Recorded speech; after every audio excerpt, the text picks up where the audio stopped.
I moved here and my grandsons would come over and come skating over here when they started playing hockey when they're like 4 and 5 years old, and they were complaining about the ice, how it sucked. So I just remembered how we flooded the ice in Dawson City using a barrel, so I thought I could do that. This is where I load it. And I just got to grab the valve. I take this off so it doesn't freeze.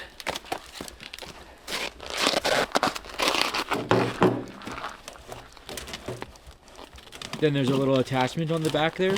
Yeah, there's a bar with a piece of sheet to drag along. Spread the water.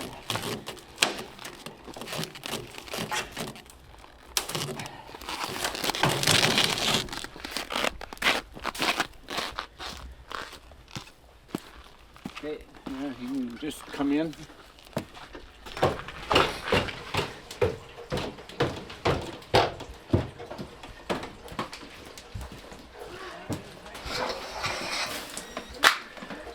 These are just, before I did this, it was getting, the windows in the house were all getting iced up and stuff from condensation, right? Too much evaporation on the stove. So what's the key? Getting the water to the right temperature? Or just as hot as I can get it. because you have to account for it cooling down on the trip over, or what? No, it's for, you can't get all the snow off of the rink, so it'll melt whatever snow's left when it comes out. Yeah, it's hot. It's like nearly boiling. I get up at 4 to stoke the fire, and then I put 3 extra pails that I fill with cold water to heat them.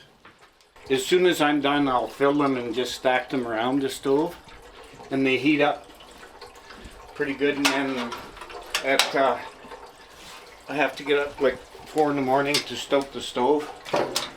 I'll put the others on top to heat, so I got enough hot ones.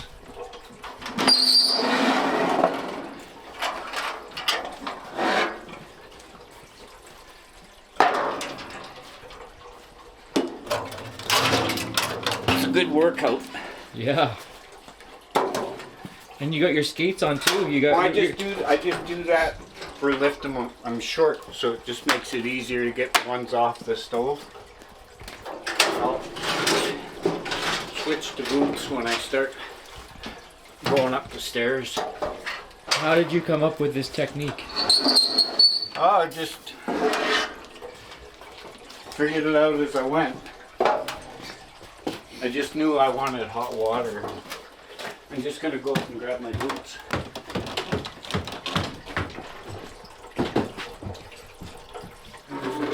Yeah, so it's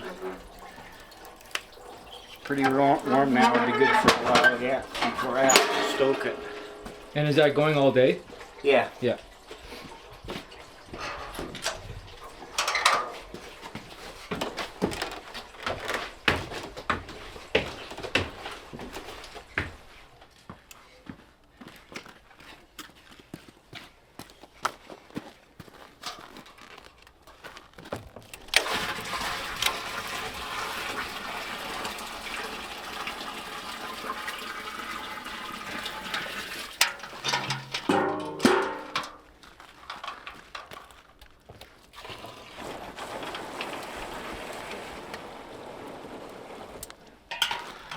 So I just have to do that 5 more times.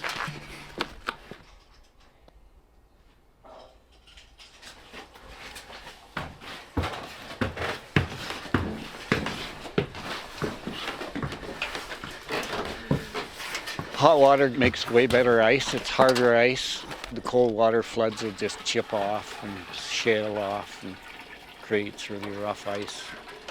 Yeah, if I don't use water this hot, it gets to be like little lumps of slush where the snow doesn't melt, you know? So the heat lets it kind of smooth out more? Yeah, well, it just gets rid of those slush lumps, melts them, right? Sometimes when it's really chewed up, I have to do 2 floods, so the second flood can just be lukewarm because the ice is nice and smooth. So you have to come back and fill the buckets again, or what? Yeah.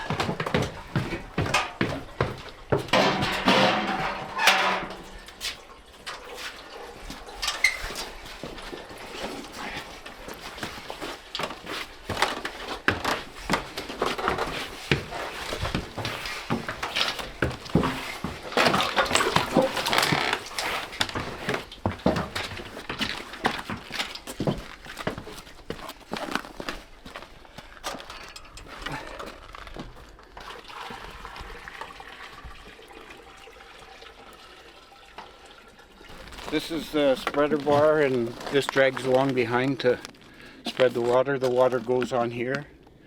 Because if you don't have this and the water just goes onto the ice, it leaves grooves from the heat. Buster Clare has taken it on himself to create amazing ice surface here, and now his grandkids are grown and they've moved on and they're pursuing careers in hockey. He still maintains this rink for the community. And he's out here every day, like even Christmas morning, 7 o'clock, Christmas morning, he was out here flooding the rink because he knew the community was going to use it during the day. And just his process is, like, I think it's a mix of science and art and caring for the community. Well, I just knew I wanted to use a barrel because that's what we used at the rink when I was a kid in Dawson City. So it just, and it works out that one barrel does this rink.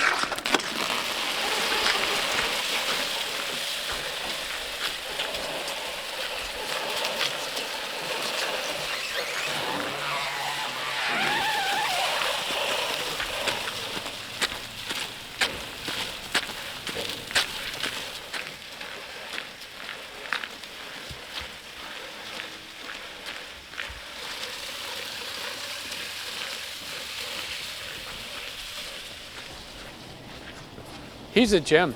We're so thankful to have a neighbor like him that's willing to put in that work to create this ice service for the rest of the community.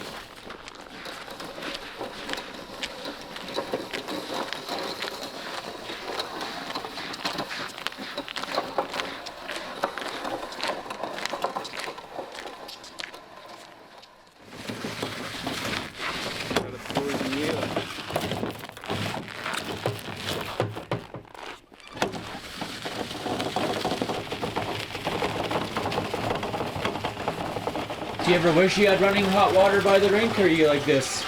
I don't mind. I like the workout. Yeah, I'm just lucky the way the setup I have here at the house and where it is in relation to the rink to be able to do this, right? So I just fill these with cold water now, stack them around the stove.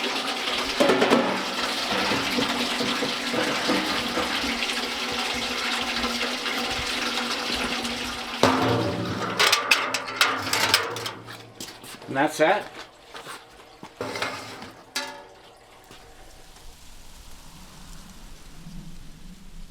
Yeah, it's looking pretty good. It's feels smooth.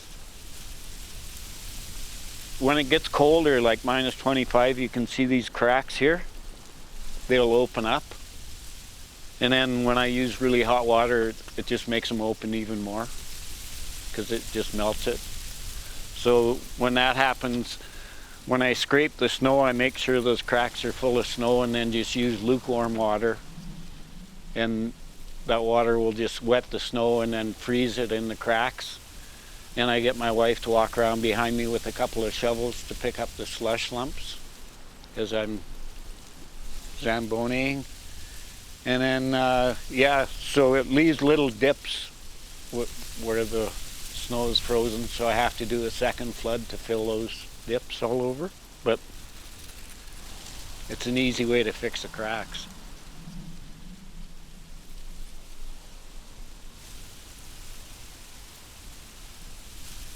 I get a great sense of satisfaction to stand here looking at it once I'm done. just become a way of life. Yeah, if I don't do the rink, I don't feel right.